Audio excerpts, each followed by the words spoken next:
9h30 sur Europe 1. C'est l'heure du journal des médias avec Thomas Hill. Et à la une aujourd'hui, une triste nouvelle pour les fans de Plus belle la vie. Spielberg qui embauche Charlotte Lebon et des infos exclusives sur la rentrée de Christophe Ondelat. Mais d'abord, on commence avec Thomas, ce candidat de l'amour et dans le pré qui était accusé la semaine dernière d'actes de cruauté envers un animal. Il s'est confié à nos confrères de VSD. Et il donne sa version des faits, expliquant qu'il avait voulu seulement donner un calmant à son cheval pour abréger ses souffrances. Il explique aussi qu'il reçoit limite des menaces de mort depuis cette affaire et qu'il soupçonne un voisin jaloux d'en être à l'origine.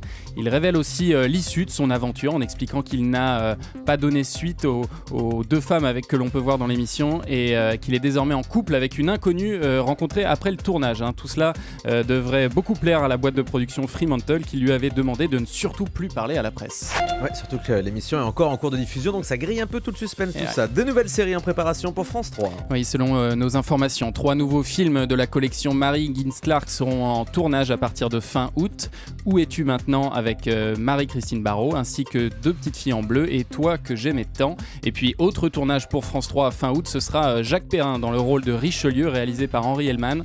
Après le succès de son Louis XI, France 3 poursuit dans la veine des biopics historiques.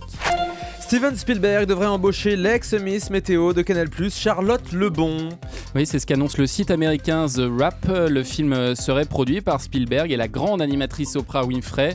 The 100 Foot Journey sera tourné en septembre en France et en Inde. Charlotte Lebon y jouera une jeune cuisinière issue d'une famille indienne qui ouvre un restaurant dans le sud de la France, juste à côté de l'établissement d'une chef étoilée jouée par Hélène Mirren, qu'on a pu voir dans The Queen, sortie prévue le 8 août 2014, dans un an tout pile. L'animateur Alex Good va prêter sa voix à une nouvelle série d'animation. Oui, l'animateur de la France a un incroyable talent, fera la voix du personnage principal de l'Amphéos Quest, adapté du manga français à succès. C'est l'histoire d'un forgeron qui tombe un jour sur un médaillon aux pouvoirs extraordinaires. 26 épisodes de 26 minutes ont été réalisés en 3D. Ils seront diffusés à la rentrée sur M6. 3e épisode de The Best ce soir sur TF1. Le show présenté par Estelle Denis qui a connu une petite baisse d'audience la semaine dernière avec 3,8 millions de téléspectateurs revient en prime ce soir. Le jury devra à nouveau départager 12 artistes. Dans ce jury, il y a Alessandra Martinez, Arturo Brachetti, Sébastien Stella et Lara Fabian qui est de loin la plus connue des 4. Alors du coup, on est allé lui demander si elle n'avait pas plus de poids que les autres membres du jury. Je crois qu'on peut dire simplement qu'on a une famille de 4 jurés italiens. Ça, on est tous italiens. Et c'est vrai qu'il y a un truc quand il y a cette italianitude comme ça qui fait qu'il y a un aspect très, très débonnaire, très solaire, très cordial qui se produit et qui fait qu'on n'a pas du tout le sentiment d'être dans des espaces différents. On est vraiment très complémentaires et très liés. Et tout de suite, ça a marché tout de suite. Je l'ai senti tout de suite dès le premier soir, que ce soit les compétences d'Alessandra, de Brachetti ou de Stella. Ils ont tous en commun une chose, c'est leur extraordinaire humilité. Lara Fabian au micro d'Europe 1. Information exclusive, Christophe Ondelat perd son émission sur la chaîne numéro 23. Oui, selon donc nos informations, l'émission de débat d'actualité Ondelat dimanche, qui était programmée chaque dimanche et rediffusée tous les autres jours sur numéro 23, va disparaître de la grille à la rentrée. C'était pourtant la seule émission de la chaîne dont on parlait un peu dans la presse, mais face certainement au coût qu'elle représentait, la direction préfère travailler maintenant sur de nouveaux projets avec Christophe Ondelat qui reviendra donc peut-être de manière plus événementielle dans la grille de cette nouvelle chaîne de la TNT.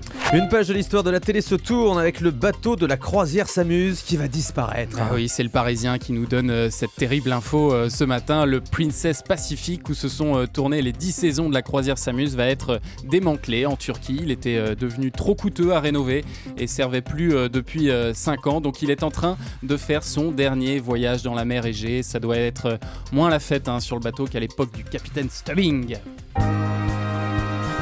Wow, ça rappelle des souvenirs ça. J'adore. Love, exciting in here. Love. On s'y croirait. Exciting in here. Oh, génial, mais vous quelle chantez voix. bien. La croisière s'amuse, donc le bateau va disparaître. Voilà pour l'info. On termine avec le chiffre du jour.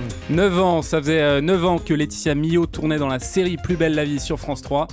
Et elle annonce dans le prochain numéro de Télé 7 jours qui sort lundi qu'elle quitte temporairement la série. J'ai besoin de m'épanouir en faisant d'autres choses, dit-elle. C'est vrai qu'après 9 ans dans les aventures du Mistral, on peut comprendre qu'elle ait besoin de souffler. Très très bon jeu de mots, ça sent la fin de semaine.